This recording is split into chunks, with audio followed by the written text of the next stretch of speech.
See stuff like this happen, to know that the U.S. is still countering the regime there. When it comes to his plan, he said he doesn't want to give details over and over again, and yet specifically when it comes to this deadline, he did share some details. He said that it could take 4 hours to obliterate all of the power plants. He said that process could begin tomorrow night at 8 p.m. and end at midnight. He did say he doesn't want to take this step, but he would unless Iran reopens the critical Strait of Hormuz, allows gas and oil, fertilizer, helium, so much that is critical and necessary that people don't even think about.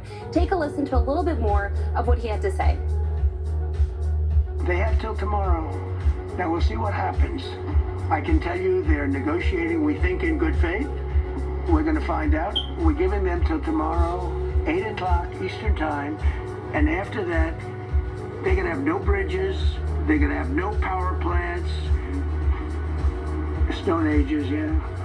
Now listen, this is a president who has made both of those statements before. He has threatened Iran and then he has delayed the threat. He even said that he gave them an additional day outside of the 10 days because it is the day after Easter and, quote, I am nice, or I want it to be nice. So we're going to see what happens here. The president did say it is highly unlikely that he will shift that deadline again saying that those ceasefire talks are happening but not yet at a place that he could accept.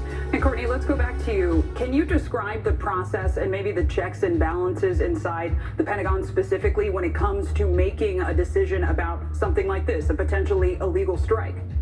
Yeah, so there should be an extensive and rigorous legal process here. So if strikes on civilian infrastructure like an electrical grid or a bridge would generally be considered illegal by international law. And it's also a violation of the law of armed conflict.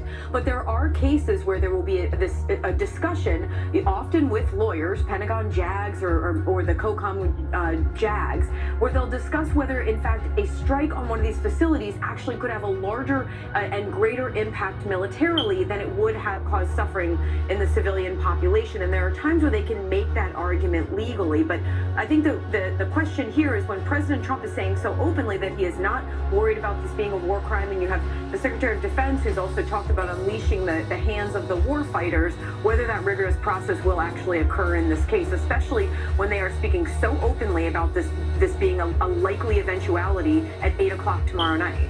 All right, we'll see what happens. Julie Sirkin, Courtney Cuby, and Colonel Steve Warren, thank you all so much. 4 astronauts just made history, reaching the furthest point humans have ever been from Earth, surpassing the record set by Apollo 13 in 1970. We're hearing from the crew inside that capsule from the moon. They broke the record. Cabin of integrity here as we surpass the furthest distance humans have ever traveled from planet Earth. What a feat, but the day is not over yet. The crew is prepared. ABC News senior correspondent Tom Costello, who joins us from the Johnson Space Center. Tom, you got a model in your hand. I see it. Do you want to just describe what is going on, this lunar flyby?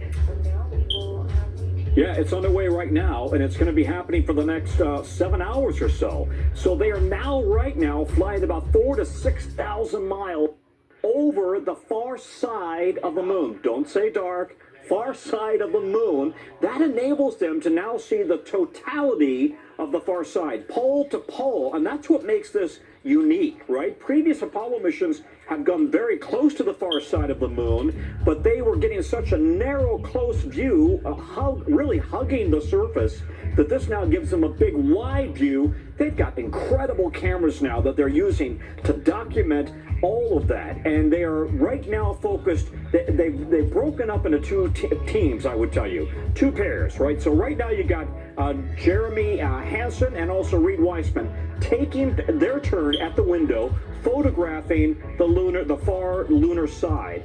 And then after about an hour and a half or so, you'll have the other 2, Victor and also Christina, take over. So this is going to go on for 7 hours, documenting the lunar flyby and this view that humans haven't seen ever, really, but we haven't had any eyes on the far side of the moon in 53 years. And the other big headline is that they broke the Apollo 13 record, so they have now traveled farther from Earth than any humans ever.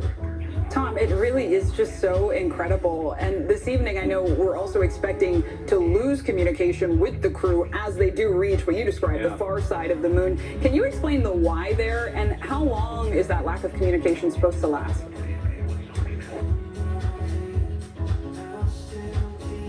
the astronauts are not worried. They lose comms from time to time, and they have for decades. For example, sometimes they lose contact with the space station.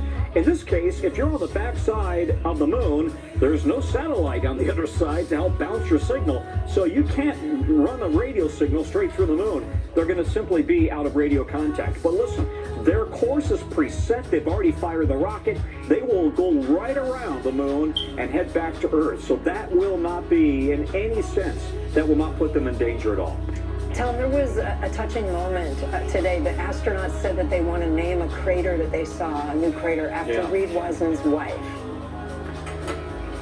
Yeah, I got to say, this was an incredibly emotional moment, and all of us watching got choked up. They have already identified several craters that have never been named before. So they want to name one of those craters after their ship, after Integrity. And the other crater they want to name is after Commander Reed Wiseman's wife, Carol. She died of cancer a number of years ago, and she left Reed with two daughters that he absolutely adores. And so he said, or rather it was Jeremy who said it, and was breaking down, choking up, as he said, we would like to call this crater Carol Crater in honor of